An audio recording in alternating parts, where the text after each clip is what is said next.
we continue to be overweight equities, so we continue to lean into risk. Within equities, we prefer, in terms of developed markets, we prefer the US market, and we continue to be in the kind of mega cap secular stories there.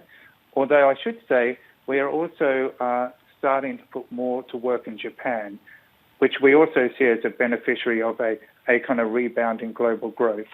And as I said before, we're playing the cyclical side from having an overweight to emerging markets. And within that, it's an overweight to Asia and very much North Asia. And of course, China plays a very important role in that overweight.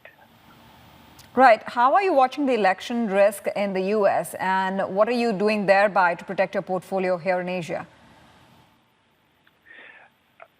I think like many, we're watching, but it's a case where historical data tells us it doesn't really matter who wins over the long term. So in terms of setting our portfolio, we continue to look 2 to 3 years out. And again, we continue to be overweight risk assets. Obviously, the big risk out there is a contested election. We still think that's a possibility. It's not what we believe is the majority outcome, but we think it's enough of a probability that will certainly lead to volatility in markets over the weeks following the election itself. But that will probably provide an opportunity to pick up some additional growth assets. Right. And in terms of your sectoral preference right now across the region, where would your bias hold? Sorry, I think you said in terms of sectors, your sectors that you like.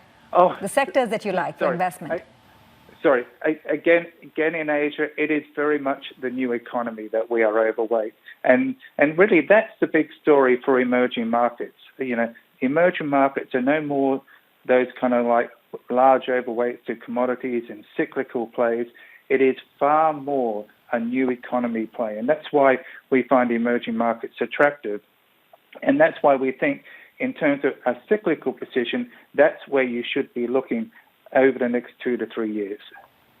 What's the one big risk factor that keeps you awake at night, Kirk, at this stage, given how overpriced a lot of investment assets are looking?